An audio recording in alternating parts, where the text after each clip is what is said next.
Hey everybody, it's Angela here from AsFreeAsYouSee, and I am live. I want to make sure that this is actually live in the event, so let me just refresh my page. Let me see what is going on here.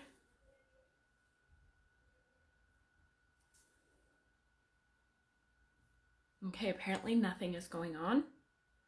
Let me see, give me just a second here. I'm trying to see if I'm actually live in the event and I can't tell. So that's all right. We're just gonna move on. If you're here, say hello. Let me know where you're calling in from or you're here from. I do want to let you know some things before we really get started in the content. I don't want to waste any of your time, so I just want to let you know a few things before we really get started. At the end of this, I am not doing a sell. That was not the point of doing this. I know in a lot of these master classes, at the end of it, they do like this 30-minute sell, and I'm not here to do that. I just want to deliver. My phone is going off. Hi, Carrie. Oh, from Ontario, Canada. Cool. It's great to see you, and I'm glad that you're here. I guess I can't really see you, but I am glad that you're here. This training is just all about delivering content. I might talk about a few things and leave links. I don't really know how I'm going to do that right now because I can't see the live on my laptop, so I don't know how I'm going to leave links, but I will not sell directly at the end of that. That's not the point of this. I am Angela. I am the owner of AsFreeAsYouSee. Hi, Allie. How are you? I am the owner of AsFreeAsYouSee. I am a breakthrough coach. What I do is I help women break through sexual trauma that's been holding them back so that they can emerge as the badass warrior goddess within. I do have a group. If you're not familiar with my group and you are a survivor, I will leave the link in there for you. It's just to help support your healing and support your growth as a survivor. I feel like it's important to start talking about these things and really kind of break the barriers, right? It's still very taboo to talk about sex, and it's even more taboo to talk about sexual trauma. And I know that that's changing, but I don't feel like it's enough. And so that is what I'm here to do. Obviously, I have personal experience with it from childhood and a few times as an adult, but that's not like the point of this content either. The point of this content is to help you find something else that works as far as setting your goals and accomplishing them and achieving them and feeling good about your year that is not attached to a vision board. I used to be obsessed with vision boards. I did them every single year. I would go get magazines. I would print from Pinterest. I would find the best quotes and make sure my goals were all set for the year, only to never ever have anything accomplished from my vision boards. And I could never figure out what it was about my vision boards that things were not going well. And you can let me know if you've done a vision board before. I would love to know if you've done a vision board before. So the last time that I did a vision board, I was unexpectedly pregnant, and all my goals and everything had gone. I was now dealing with serious stuff, and serious stuff is that I was pregnant by my child's father, and we weren't together, and I had to start dealing with some serious stuff, and serious stuff meaning all my sexual trauma from the past. And everything that I thought I was going to do went out the window because healing became my number one priority, and it just took off. Ellie says, I have, but not annually. Yeah, I used to do them annually, and I just didn't feel like it ever worked. But yeah, vision boards are something that people do annually, or they just do them throughout, just every so often, which I've heard people do before. So anyway, you have, Carrie, do you feel like they work for you? And Ellie, do you feel like they work for you, or they have worked for you in the past? So anyways, so that was the last time I ever did a vision board, and I'm glad that I broke free from doing the vision boards because I don't feel like they work. And if they have worked for you, that's totally cool, but I'm going to give you something today that I believe will actually work no matter what happens. No, they don't for me. Yeah, I completely get it. Yeah. So, and I want to say that they work no matter what, because as we've seen with, you know, with this whole year that, you know, life is going to happen. And if you can't adjust and adapt to life, then, you know, you're going to get left behind. And when you do this vision board that you might be potentially attached to the goals and what you're meant to achieve, then you can't let go of control, and ultimately you don't end up achieving anything that's on the board or life in itself. We've completely have seen that. So I wanted to give you something that has worked for me finally, and I wanted to give it to you. Ali says, no, not really. I didn't understand the purpose. Yeah. So in the I want to say, like, in the light worker community, where, and that means like where everything is all good vibes, it's meant to be a law of attraction thing where you're supposed to see it and breathe it every single day and call it into your life. Whereas I've learned that it becomes a thing of control. And then if you're not achieving the things on the board, now we've got guilt and we have shame and negative self-talk that comes into play when you're like seeing this vision board that you're supposed to be accomplishing and doing. And yet maybe when you started it at the beginning of the year or towards the end of the year previous, you're probably an entirely different person when you're looking at it, and you may not even be aligned with the things on the vision board. So, and when you're doing it, you don't think that that's ever going to happen, but it totally does. And that's why I believe vision boards don't work. It's because you grow, you change as a person, and then you're not in alignment with whatever it is that you're trying to call in. And when you're not in alignment with whatever it is that you're trying to call in, it doesn't come in. Whatever you're aligned with, whatever you're subconsciously and unconsciously calling in, that's what you're aligned with, and that's why the vision boards don't seem to work. And that has been my experience with it. So what can we do? The first thing that you can do is, and I have this workbook, so if you don't have the workbook, I will go ahead and leave a link so you can have it. But I have the workbook. But the first thing you want to do is you want to reflect on the year that you had before. If you had a word for the year before, talk about what went well, what didn't well. Just reflect on your year. Why do you want to reflect on your year? Reflecting on your year allows you to take responsibility and radical acceptance for your year, no matter where you are at. And being able to do this allows you to grow even more. It allows you to heal even more, and it allows you to be in alignment with your year no matter what has happened. And when you can do that, you call in so much more into your life. You have more success. You have more abundance. You do things that you truly want to do. Maybe you get more motivated to do those things. The only way, though, to become or to be able to radically accept and take radical responsibility for your year and your life is to be aware, right? And that's what the reflection is about. The reflection is about awareness, and it just helps you bring things forward so that you can be like, you know what? I use that as an excuse, but this is what really happened. I didn't do what I was meant to do, or I had these fears that were holding me back, or I was afraid to do this. I was uncomfortable, just anything and everything. It's okay to say everything that you need to say in your reflection, right? It's like a journaling prompt. There's no right or wrong answer. There's nothing wrong that you can say in the reflection. Just absolutely nothing wrong that you can say. The trick here, though, is that when you're writing this and you're reading it, you want to make sure that you are not judging yourself, that you are observing only, because the observing helps you create the awareness so that you can radically accept and take radical responsibility. So the awareness is there, but you cannot judge. When you judge, it creates a spiral of emotions that, you know, that you're beating yourself up about. And I know that you guys know and have been there before, where you're just totally hard on yourself about the things that you didn't do. That's what we don't want. We want to leave that behind, right? We want to leave that in 2020. So we're going to reflect on our year and let it all go and observe so that we can be aware.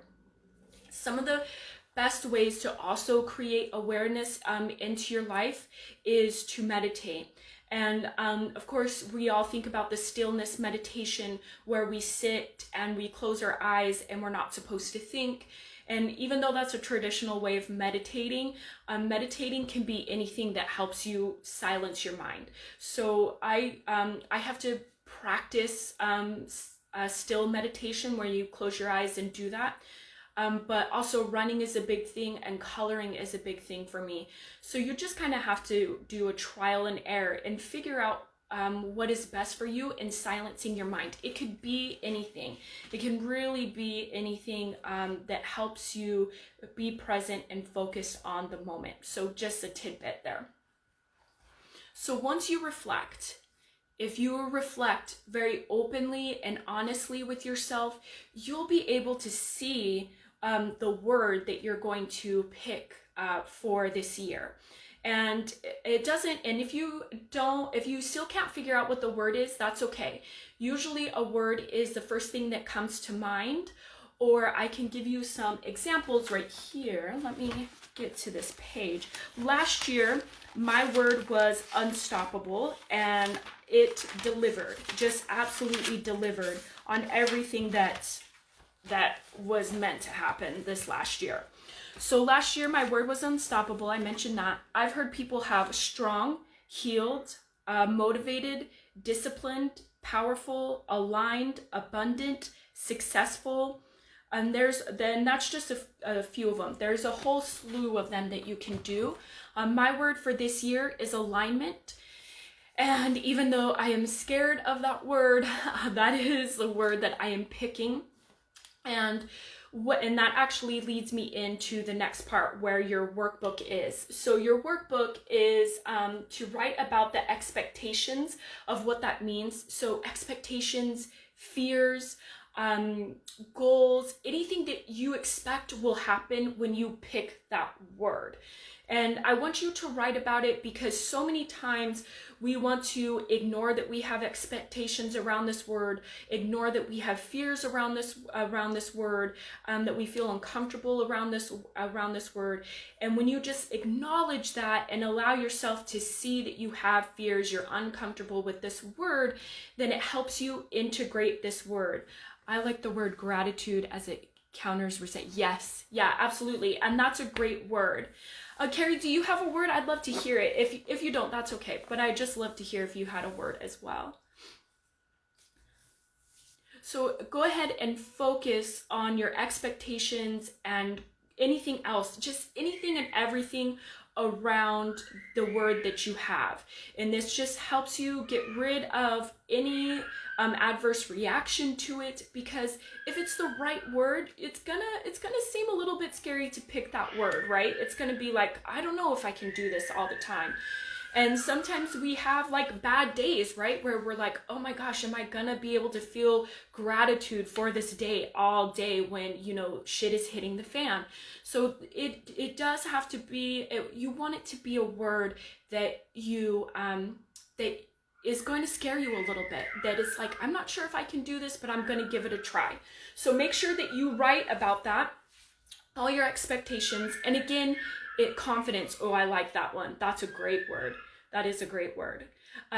So when you get everything out on your paper in your workbook and you've written it all down, I want you to get into a meditative state.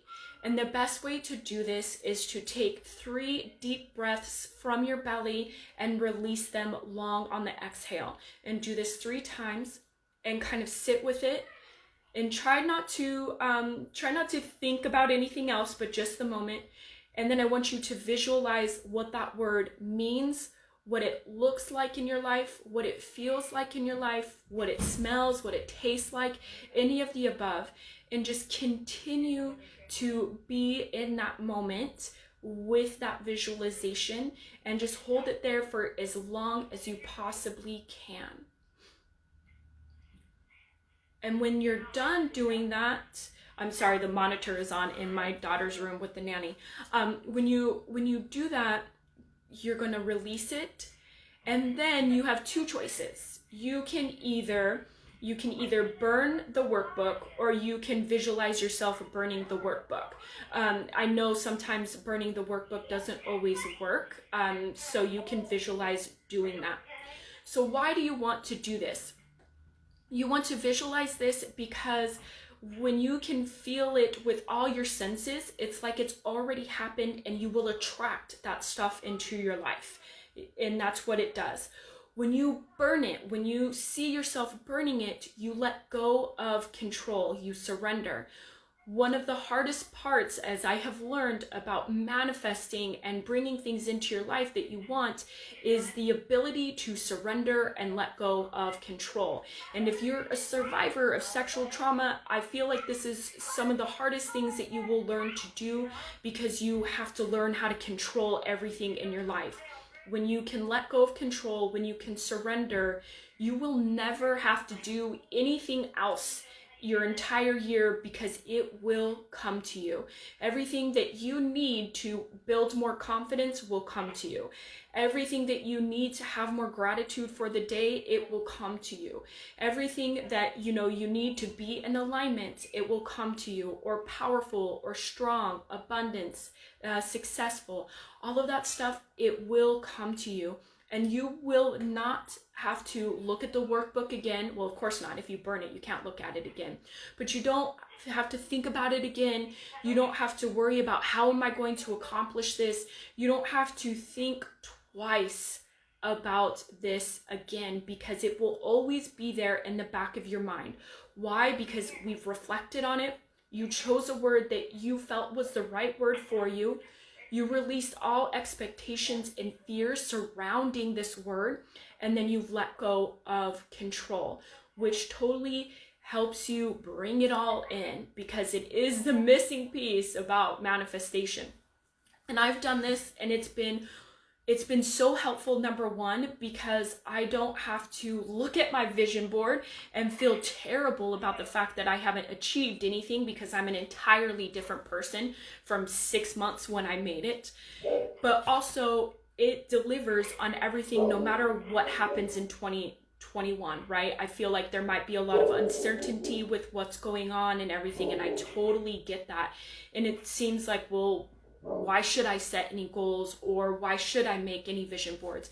With doing a word, you don't have to worry about any of those things. You will call in everything that you need. And then, of course, let me make sure I have this. And then, of course, the next time you get ready to do the word, at the end of the year, you're going to do the same process all over. Now, you will have this available forever on replay if you save the link, but also I'm sure eventually it will be repurposed for something else that you could potentially have access to, so you don't have to remember this whole part of it. But this is how you can have one of the best years of your life, no matter what is going on, right? So if you want to be confident all year long and build that confidence, then you're going to have things come in that are going to show you how to build confidence. It may not be easy, but it's going to be exactly what it is that you need to have more confidence. That's so true, my heart, as I gave you also for my triad. I series can perfect. Yeah. So, and I've learned over the last few years, as I've healed from my trauma, is that the ability to trust that that everything is going to be played out the way that it's supposed to is really hard. And I know that in my life, I used to manipulate everybody so that everything would work out according to plan. And that's what you would think would happen, is that everything is going to work out according to plan. And shit doesn't work out that way all the time, right? People don't say the things that you expect them to say all the time. People don't do the things that you expect them to do all the time. And when you have an agenda, then they really don't do it, because they know. They just know that there's something behind you doing whatever it is that you're doing. And it's hard. It's hard to let go of that control. It's hard to let go of just letting go of control and trusting yourself and trusting that things are going to work out the way that they're supposed to. And why is it so hard to trust yourself? Because I guarantee to you, since even without trauma, since the day you were born, you've been conditioned out of trusting yourself. And I'm not any better at this than anybody else, but we do it to our children, right? They have a bedtime. We tell them when they're hungry. We tell them when they can eat. We tell them how to do all these things, and we are conditioning them out of trusting themselves. And unfortunately, that is a real thing, and I still do it, as aware as I am. But we have things that are supposed to be done, and we expect our kids to do these things. So you get conditioned out of trusting yourself the moment you come out of the womb, basically. And it's unfortunate, but it's just the way things are, because I don't want my kid up at midnight while I'm trying to sleep, right? It just doesn't work that way. But then when you add trauma on top of it, it's a totally different ball game. It's a totally different ball game. And then we do things like avoid and escape our pain through outside sources, so that we don't have to deal with the pain that we currently deal with. And that's why control is such a huge thing to learn how to manage. I had expectations of others when it didn't happen that way. I was devastated. Yeah, I'm learning to let go of things I can't control the response. Yes. Yeah. And that's so good. I'm so glad that you're learning how to let go of control and learning the things that you can and cannot control, right? And it's a learning process. It's going to be a learning process. But you learn that anything that is outside of you, you have zero control over, unfortunately. So that means your reaction, how you talk to people, whether or not you deal with it, those are things you can control. Outside of that, you can't. You just can't control anything, unfortunately. Because if I learned how to control things outside of me, we'd be in a different ball game right now. But do we have any questions around the word and doing the word for the year? I know I got it off on a tangent on control and trusting yourself and stuff like that, but I just want to make sure I answer any questions that you may have. I'm just going to wait a few minutes. I will go back and drop links to the group, drop links to meditations and journal prompts. That way you have them. Everything is currently on sale, so you'll be able to see it right there. But I don't know why I couldn't see the event go live, which is really weird. But I don't know, you guys, I'm not very good at running Facebook, and I believe that Facebook is going to be a thing of the past, so I'm not really concerned about whether or not I learn how to do that right now. So if we don't have, I'm going to go ahead and let you go.